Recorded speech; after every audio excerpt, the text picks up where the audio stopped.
What's up, guys? Jesse Brad at Channel. Tonight, I'll be doing a review for Aew Dynamite, so let's get to it then. With the segment coming up with Will Ospreay and Kenny Omega face to face segment thing, promo, whatever you want to call it. In the ring is Tony Schiavone, who wastes no time introducing his guests. As this time, Will Ospreay, the theme for the aerial has in his, and makes his way out to the ring to kick off this week's show. Schiavone then introduces Kenny Omega, and the cleaner makes his way down for the scheduled face to face. Will Ospreay says things have changed a lot since Omega is gone. He assures him he's no longer associated with the Don Callis family. He says John Moxley and the Dead Riders are running roughshod, and the Callis family keeps getting in his way. He can't do it alone. Omega cuts him off and reminds him of the screwdriver incident at the Forbidden Door. Omega tells Ospreay he did that to try and prove he's better than him. He says he didn't believe it then, and he doesn't now. He says it took diverticulitis to nearly kill him for people to even know who Ospreay is. He says enjoy being number 2 because number 1 is back, and assures him he'll never trust someone like him, bruv. As they go nose to nose and nearly get physical, Don Callis comes out with a microphone in hand. Omega charges at him. Excuse me, that was weird. Omega charges at him, but is blindsided by Konosuke Takeshita. I'm sorry, I suck at names. And Kyle Fletcher. They beat Omega down as Ospreay watches with a painted look on his face. He eventually runs out to help. He beats Fletcher down in the ring, but is blasted from behind by Takeshita. Omega hits the ring to make the save. Omega fires up and hits the ropes for a dive. Runs right into a super kick from Fletcher. Fletcher throws Ospreay into the crowd and puts a chair in front of the barricade. He runs and leaps off the chair, Sabu style, and dives and splashes onto Ospreay in the crowd. Meanwhile, Takeshita beats Omega down at ringside. Ospreay fights back in the crowd until Lance Archer runs out to join Fletcher. Archer knocks Ospreay down behind the bleacher area and into the halls and concourse. Omega and Brian Cage appear in the same area with Omega fighting back. Ospreay begins doing the same. Archer fights back and clears off the merchandise table. Archer picks Ospreay up and goes to chokeslam him through it, but Omega appears to stop him. Archer nearly chokeslams them both, but they both fight back and for the first time team up together and hit a double suplex to put Archer through the table. Cage comes in with a trash can. Takeshita and Fletcher come in to help while Callis babbles in the background. The Don Callis family began getting the upper hand once again. Takeshita and Omega fight back into the crowd area inside the arena. The rest follow in behind, fighting among themselves. Ospreay leads off of Fletcher and climbs up a balcony in the crowd as a dive. Meanwhile, Omega climbs up some production equipment and does the same. Fans chant, "Holy shit!" They begin climbing up the production stuff together to plan to the crowd. As the Don Callis family finally back off, Omega says Callis saw what they did to their boys. The next time they'll put them down under. Speaking of down under, he's got an idea. Omega apologizes to Ospreay and suggests the two take on the hometown boy Fletcher and Takeshita at AEW Grand Slam Australia. Alright, that was it. Thank you for joining me. Oh, it's fine. Anyways, AEW first match coming up. AEW Championship, AEW Tag Team Championships match. Pride Party, who are champions, versus Hurt Syndicate. A brief Pac Vinia is shown ahead of his main event tonight against Cope. We then shoot John Moxley and the Dead Riders, who talk backstage. Mox talks about Bryan Danielson having a neck issue similar to Cope's and reminds Cope he puts him out of his misery, and we do the same to Cope. Inside the arena, the theme in the business hits, and out comes the Hurt Syndicate duo Bobby Lashley and Shelton Benjamin, accompanied by MVP. MVP takes his seat on commentary for the upcoming title. The reigning AEW Tag Team Champions Pride Party come up next. Excuse me. After Justin Roberts handles the final formal pre-match ring introductions for the champions and challenges, the bell sounds and things get underway. Lashley and Benjamin quickly jump into the earlier offensive lead as MVP sing their praises alongside Excalibur, Tony Schiavone, and Taz. On the floor, Lashley and Benjamin put Zay through the commentary desk. On that note, the show heads to a mid-match commercial break. When we return, we see the two taking turns beating down Quinn as medics check on Zay in the pile of rubble that used to be the commentary desk. Back in the ring, Zay springs to life just in time to break up a clothespin attempt by the Hurt Syndicate. Fans start chanting, we heard people," as Lashley and Benjamin continue to ragdoll the champs. They hit their 1-2 finishing combo and made the cover for the easy win. We have new champions. So winners and new AEW Tag Team Champions, the Hurt Syndicate. Cool. Alright, we have Tony Storm and stuff for Saturday. Mara May Vignette airs to promote her title defense against Tony Storm at AEW Grand Slam Australia. Back live, Renee Paquette is standing backstage with AEW newcomer Tony Storm, who is joined by patronizing Harley Cameron after they buddy up. It is announced that Mariah May and Tony Storm would go face to face on AEW Collision this Saturday night. We had to another commercial break. I know what I'm watching this Saturday, which is Saturday night's main event, and so yeah. Anyways, I have a segment coming out with Jeff Jarrett. Alright, when we return, we see Jeff Jarrett backstage with his wife Karen Jarrett, who tells Double J that he isn't the same guy he used to be, and that she didn't like seeing him rolling around and getting dirty with MJF last week. Jarrett her and kisses her and assures her he's got this. Inside the arena, Jarrett makes his way to the ring and talks about how great it is to be in Knoxville. He talks about the old days and shares a story about his rookie years and Jerry Lawler asking him what the hell he was thinking out there. Don't ever get in the gutter with your opponent. What the fuck does that sound? Anyways, Jarrett says sometimes it's great to come back home to remember who you are. He tells MJF he's gonna show him just who the last all is. No rights, no camera. He vows to make him out the woodshed and beat his ass. But enough.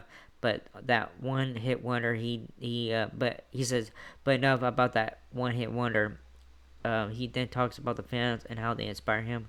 He brings up his world aspirations at age 57. Challenges AEW champion Jon Moxley to come out and talk. Instead, Claudio Castagnoli attack him from behind. Nobody gets to jump Moxley without getting through me first. Castagnoli tells Jarrett before warning him to stay out of their business. Jarrett tells Claudio he'll have to kill him to stop him. He says if he beats Claudio next week, he gets his title shot. Castagnoli says he'll see him next week. On that note, the show heads to another commercial break. All right, next match coming out is Short Strickland versus AR Fox. All right, when the show returns, we see video of Megan Bain's surprise return on last week's show. Back inside the arena, Short Strickland theme heads to bring him out for our next match of the evening. He has to bring incoming personality in the ring as his opponent AR Fox. The bell sounds and off we go. Swerve settles into the early offensive lead, and the show heads to a mid-match commercial break. When return, Fox starts to fight back with some impressive high-flying offense. Strickland takes over, however, hits the Swerve stomp for the win. After the match, Swerve shakes hands with Fox as he does. Ricochet appears on the big screen in a close-up camera shot. He talks about Swerve and Nana trying to embarrass him. Last week, the camera shot pans back and we see Ricochet holding scissors to Nana's neck. He says next week he's got a lot to get off his chest. Alright, so winner is Short Strickland. Alright, MJF comes to the ring and stuff. I have a little segment here. A New York Minute segment airs with Chris Jericho and the Learning Tree crew. Chris Jericho takes exception to Big Bill being okay with their latest loss. He asks him what he's going to do. Big Bill issues a challenge to Powerhouse Hobbs for this Saturday's AEW Collision. Alright, in the arena, the theme for MJF hits. Out comes the touring. Shut my music. He gets in a wrestler's face who is already in the ring. Get the hell out of my ring. The wrestler with TS on his trunks throws his hands up and exits the ring. MJF says he deserves an apology for Jeff Jarrett.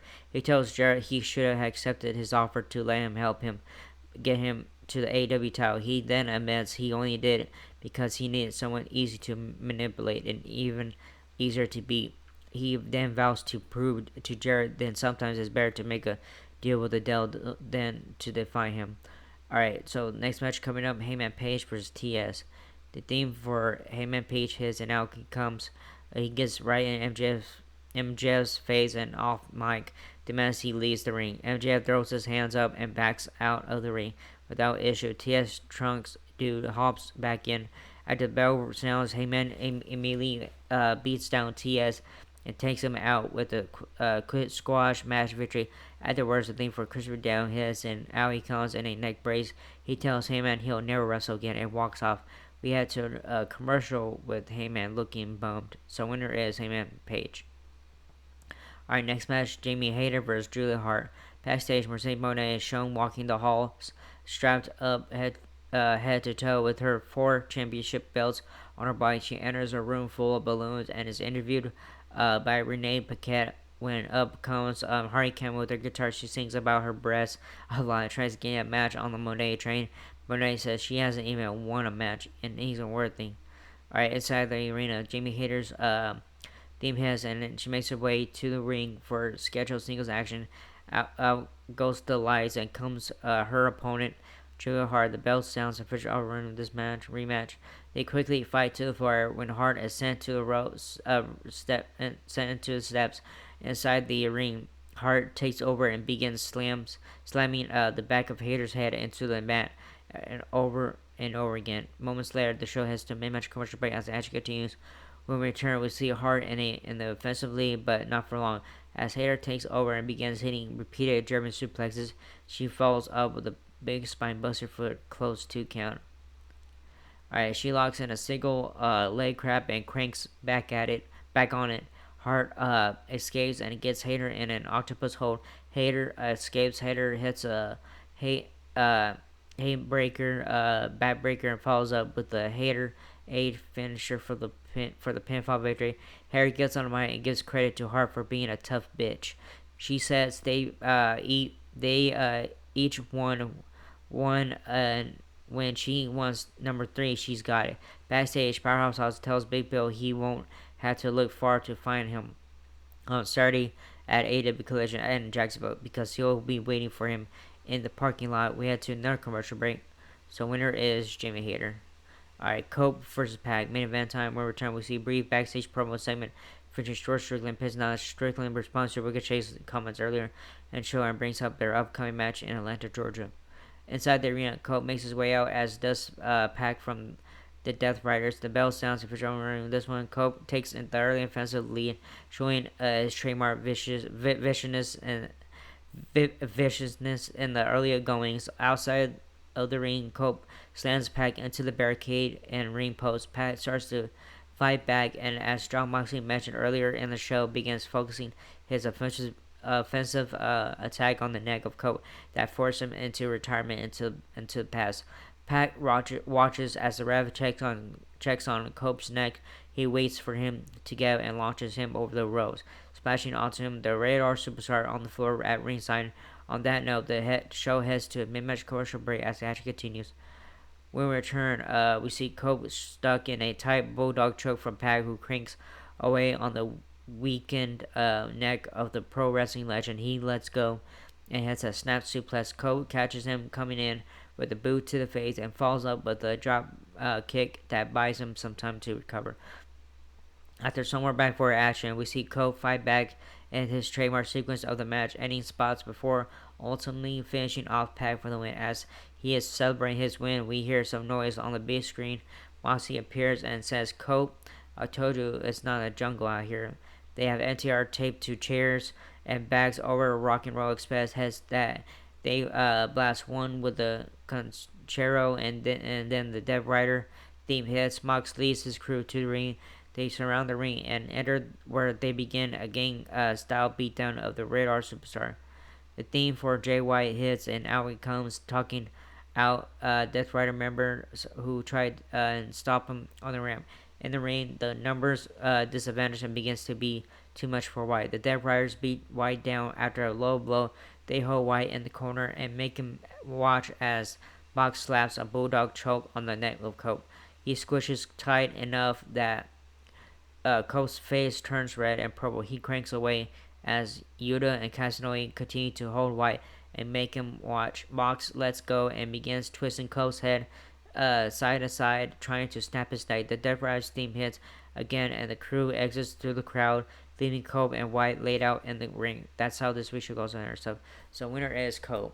All right, good show tonight. It was okay show tonight, but yeah. So, anyways, it was okay and stuff. Not the best, how you want to call it, but yeah. The only part one was just Will Ospreay and like I said Kenny Omega and all that stuff. So yeah. So anyways, it was alright show and stuff, but so anyways, that was the first video. Hope you like it. If not, whatever and stuff. So like, subscribe, hit the bell button, leave a comment. You guys want to leave a comment stuff, I don't care what you guys do. That was it, and I'm super cold, and it's super cold right now. That's why I'm wearing a leather jacket and stuff. So yeah. So anyways, that was it, guys, and I'll see you in the next video for Friday Night SmackDown. All right, laters.